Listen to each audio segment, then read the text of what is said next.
over the past couple months is where we've really started to see performance drive card prices. Whereas before it was more, I'd say, like hype behind the players, hype behind the cards. Welcome back, everyone, to another Slabstocks FC episode. My name is Aaron, your host. Last Sunday, we missed the episode, but we hit you guys up with an October rundown on the sports car market for the past month. Make sure you go check that out. But today, we're back here with Cal from Cal Sports Cards. Thanks so much for joining me, Cal. How's it going today? Yeah, no, I just want to say thank you so much for having me today, Aaron. Going good. Liking the Champions League every Tuesday, Wednesday, and the Prem every weekend, La Liga. Lots of soccer happening right now. Awesome. Yeah, for sure. So much going on out there, and that's what we're here to discuss today. So before jumping into soccer performance and how it's changing the soccer card market, let's talk a little bit about your soccer card journey, how you got involved. What are you doing in the sport and the market right now? Yeah, for sure. So I think it was about 2 years ago, maybe a year and a half, and I was super big into sneakers, and so I heard a lot about cards, sports cards, and I love sports. So I hopped in and started doing a bunch of research. I started with NBA actually, like lots of people, and Mhm. was buying Trey and Luca huge, like back before they got big. So Yeah. again, I'm happy with that, but. Yeah. But so then I've always played soccer. I've always been a huge soccer fan. I followed the Prem like religiously since I was like 3. So that's always been a huge part of my life. And so I decided I'm like, well, if this is going on with the NBA, this is going on with football. Let me check out what's going on with soccer. So I was looking and I got into my first set I got into was the 2014 Prism because Mhm. obviously everything when you first start collecting, you hear Prism is king. Again, I'm a firm believer in buying what you like buying what looks good.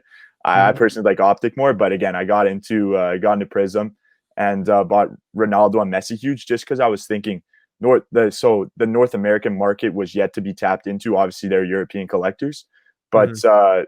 big players such as Ronaldo and Messi, and then I started buying 2018 Mbappe, just because those three guys, I was like, the North American market will know those three guys and kind of pick up on that. And then we saw what happened. Yeah, I'm sure that gave you a crazy amount of seed money to start other operations in soccer. Then talk to me Exactly. about Optic. What are your favorite cards from Optic?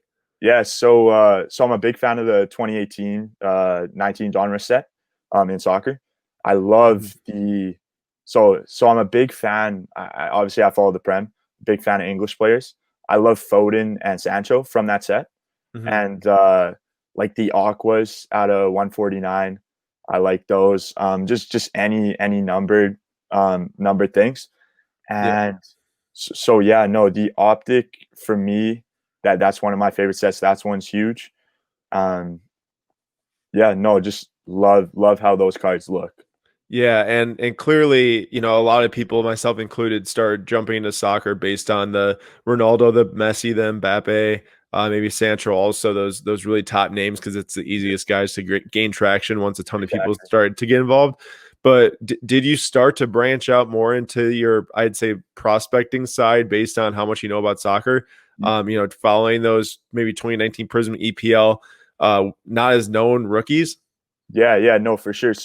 So yeah, again, prospecting in soccer is a lot different than basketball, football, etc. Because there's no draft, right? All the players come from the youth teams, or so it's hard to find those underground guys. But so, for example, a couple of years ago, before Haaland had made his switch to Dortmund, Mhm. I saw he's banging in goals for Salzburg, and even then, and then guys like I pay attention to things like Phil Foden, for example. He wasn't playing that much the last couple of years, but Guardiola said that and Guardiola's coach Messi, that is, said that Foden was the most talented player he's ever coached. So I kind of picked Mhm. up on that. I'm like, yes, this guy could be huge.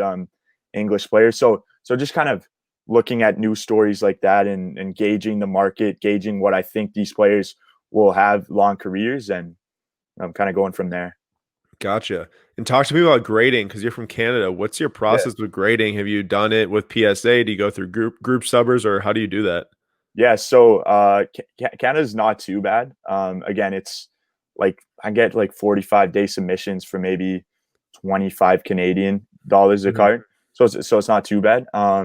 group submissions are the easiest for sure. So there's a couple Facebook pages that I like to go through, and just especially if I'm submitting a lot of cards, because obviously soccer, the pop counts are super low right now. Right. Right.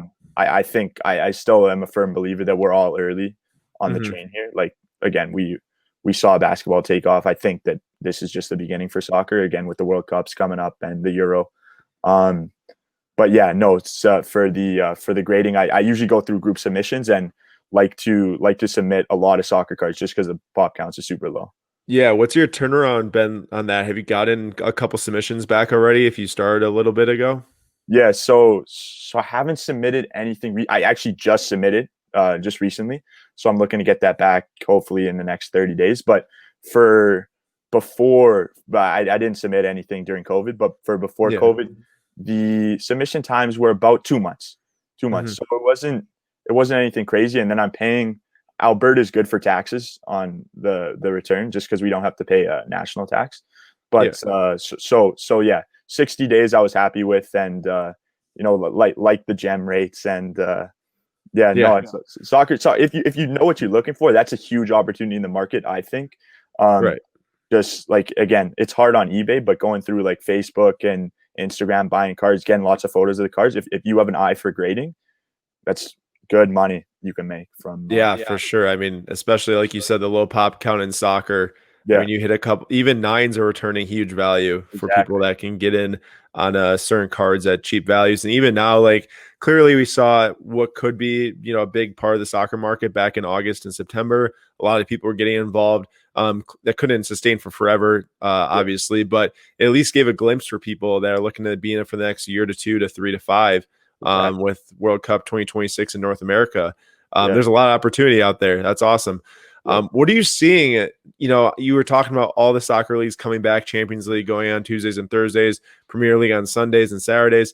What are you seeing right now in terms of performance and how it's affecting the market? Like, I know a lot of people were kind of really down on soccer for the past 3 months because there's no games being played, and people are Yeah. like, "Oh, like no one cares about the games; it's not going to affect the values." But who's that guy for Liverpool? Diogo Jota or Jota, something? He yeah, just he yeah, just had a hat trick, and I posted about his 2019 yeah, I Prism saw that. EPL Silver, like $3 in August, which is when I guess the craze was for soccer, Yeah, and now it's going for 35. So clearly, performance is affecting the market. What are you seeing? And that's great, in my opinion, for the market. It's showing that people 100%. really who are involved in soccer are caring about it, and that's what we need going forward to get more people involved. Yeah, no, for sure. I think over the past couple months is where we've really started to see performance drive card prices. Whereas before it was more, I'd say, like hype behind the players, hype behind the cards, driving the prices. So yeah, no. For example, yeah, you nailed it on the head there. Jota, midweek scores a hat trick against Atalanta. Card prices go insane. Salah, when he scored that hat trick against Leeds in the Prem, price is insane. So we're seeing big performances by players, like for example, hat tricks, a couple assists here and there, increase the card significantly. Even a guy I look to is Ansu Fati on Hmm. Barca. He obviously had a good last year, but before the season, his Mega Cracks rookie card, the 2019 one, was selling for, all my prices are Canadian, but like Yeah. 130, $120 Canadian, and we saw start to the season, 2 goals in the first game. He scored against Real Madrid. He's kind of been putting together good performances, and it's just gradually increasing. And so yeah, we're starting to see big performances, and mostly from attacking players. Hmm. Um, Kind of change the scape of the card market. Yeah, and is there something to be said for guys that are running multiple games a week between or matches a week between the Premier League and Champions League having more opportunity? Because if you think about it, who's that guy like Ferran Torres for Oh, Man Man City. City? Yeah. So I've been seeing a lot about him playing well recently, but he's getting multiple games now with between Champions League and Premier League. Is that like a double dose where people should be really focusing on the Premier League because then they can, expect a lot of games to be played in there for those guys? Yeah, for sure. I think it goes both ways, just because with the kind of hectic schedule of every Tuesday, Wednesday they play, and every weekend. Over the next short while, there's lots of squad rotation. So for you guys like Ferran Torres, or even guys like Mason Greenwood, like they're not going to play every game just because the big teams, Man City, Chelsea, Man U, have bigger squads. So and again, these guys are younger players. So for example, I look at Greenwood, and he's sort of lost his place in the starting 11. And I've Mhm. kind of seen like his Chronicles cards start to decline like 10%, 15% here, just because he's not a regular starter anymore. So again, it's definitely good because more opportunity to play, more opportunity to score, to play well, to help the team. But yeah, again, with the so many matches, there's squad rotation that happens. Right. And as you personally are going through buying and selling, have you found yourself in the past month or two focusing more on buying with the mindset of trying to sell based on performance? Or are you still kind of buying for that long term, like, oh, I'm going to buy all the top players, grade them up so that people who are going to get into the sport are going to buy those cards? Or are you starting to see yourself personally do a little, buying and flipping in the performance segment? Yeah, no. So I'd say both. Still looking long term, but again with the performance segment, a great example for me is I've looked at a guy like Adama Traore. He's got Mhm. his rookie card in the 2019 Prism set, Yep. and yeah, I think like exactly it's like Jota one he's one hat trick, he's one 2 goal performance away from like a 200-300% increase. So it's underground guys like that for me that I know have the quality. It's just like whether they get the chances in the game or so no, I definitely am focusing, but again, I'm not pooling a bunch of money into that just because obviously short term is Yeah, it's more risky too. exactly. It's not more of a long-term play like we were just discussing. And Yeah, then even if like you get those guys that can move up to bigger clubs, and then that can also exactly. play long-term. So Traore, if he moves from Yeah, the Wolves and goes to a bigger club, that will for sure help his perception as a player and as an investment for and sure. I can almost guarantee he transfers to a big club in a year or two. Yeah, for sure. That's an excellent way to look at it. For sure. So, like you collecting, do you have cards that you're just like, man, I love these things so much, I'm not selling them, or most of what you're doing in the investment side of it, where everything is available depending on the price, or what's your action plan here for the soccer market? Yeah, so for the soccer market, the big set I'm actually looking at right now as a collection standpoint for long term is 2006 World Cup. Mm, So that was obviously Messi and Ronaldo's first World Cup, and again, I was young back then, but I still remember. Like to me, that is the greatest World Cup of the past 20, 30 years that mhm. I can remember at least. It was the one where Zidane got the red card in the final for headbutting the Italian player. And I've heard of that. yeah, yeah. So, yeah, no, that I think that like collectors, that those cards, again, they're hard to get. And the sealed wax is selling for like more than 1,500 Canadian here. Yeah, But yeah, no, I think those are definitely if you can get it at the right price, like those Messi, Ronaldo, it was Rooney's first World Cup, Zidane, like just a ton of legends and I think the cards look super cool too. There's some foil ones.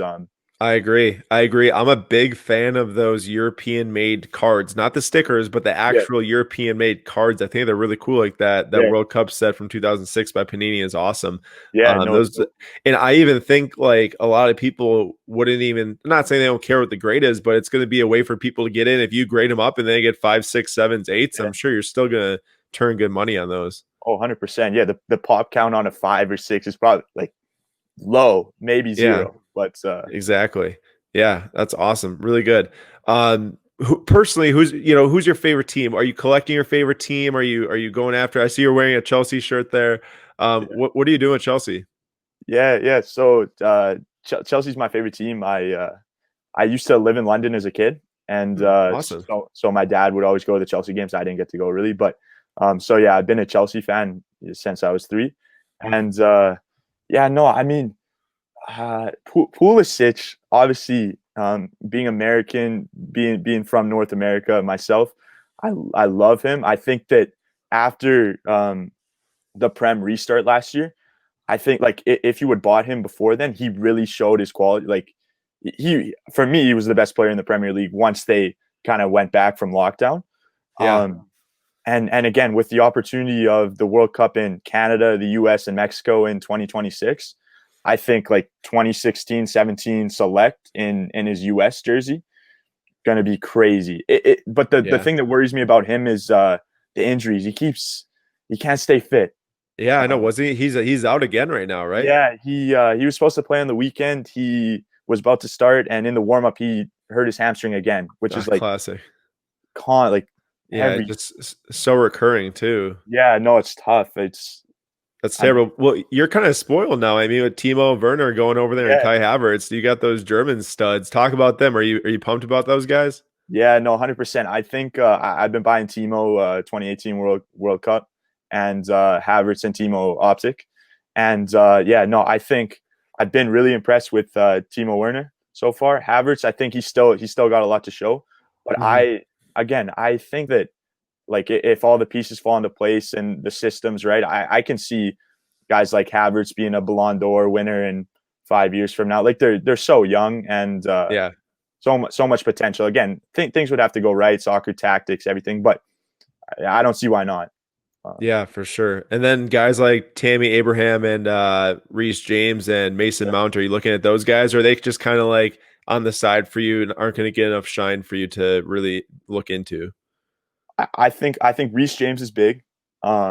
Tammy not so much, just because I don't know if he can sustain it. Last year he had a good season, but again, he's not going to get the minutes in the next few years Hmm. here, especially because Werner's young, and so Tammy, yeah, and even for England, I don't think personally that he's going to play much for England in the World Cup. But my thing is that I think the biggest thing in sports maybe.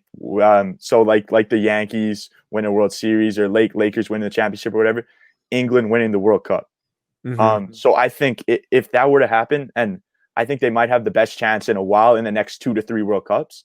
So if you're kind of like got a bit more of a long term look, then some of these young English guys like Mount or even Reece James or other players, Rashford, Foden, Sancho, There's could be so many really. players, dude. It's Yeah, crazy. And then Raheem Sterling also. And Sterling, yeah, there, there's really so many guys. It's hard to even project out if, some of those guys in the back will even get some shine. It's tough. yeah, yeah, But it's no, not a bad place to be. I can guarantee you that. I'm yeah, sure, no, like you said, if English can snag it or get close, that'll do wonders for their cards. And I'm really excited to see what happens when big tournaments like World Cup and Euro come around. That'd be really fun to see. yeah, no, me too. I'm looking forward to see what happens to like the card market as a whole, and because Yeah. it'll be weird because the 2022 World Cup is in the winter, so Hmm. that's completely different. Like it's never been like that. So I'm again curious to see like if the season change has anything to do with the card market, and Yeah. uh, but It'll for sure be something to watch for. So looking to wrap her up soon here. yeah. What are your thoughts for new people coming to the market? What's the best way for people to get involved? Should they start studying soccer religiously before getting involved? Should they do card research and soccer research? Just anything that you have that can help someone get into the market. Yeah, so I think that compared to your North American sports, soccer is harder to get into just because as a beginner looking in, there's so many leagues, so many games being played, so many players. So it is a bit overwhelming to know where to start. But again, so I think that you don't need to follow soccer religiously. Maybe pick your favorite league, pick your favorite team. Um, kind of start there. Pick a few favorite players, research and then kind of look at their different cards. Again, we always seem to have the struggle of finding the true rookie card in soccer, but again, buy what you like. If you like stickers, buy the sticker rookie card. If you like Topps Chrome, again, you can't go wrong. Hmm. And I personally feel that right now we're in a buyer's market just because we've seen the highs in August and in the summer, and we've seen like cards like Mbappe's card come down significantly. So yeah, if you are really high on it long term, you can't go wrong right now. I feel like. Yeah, for sure. Totally agree there. Well, Cal, thanks so much for joining this Slapstocks FC episode. Always love doing these and getting different perspectives in here. Everyone, make sure to go follow Cal at Cal Sports Cards on Instagram. Maybe he'll start posting more now that he's got Yeah, some shine. no, 100%. I'm gonna be super active now. Yeah, so you gotta start sharing your soccer cards for us to see, man. Yeah, man. No, for sure, for sure. Thank you so much. Of course. All right. Well, this was Slabstocks FC on Sunday. Thank you so much for watching. We will catch you guys in the next episode.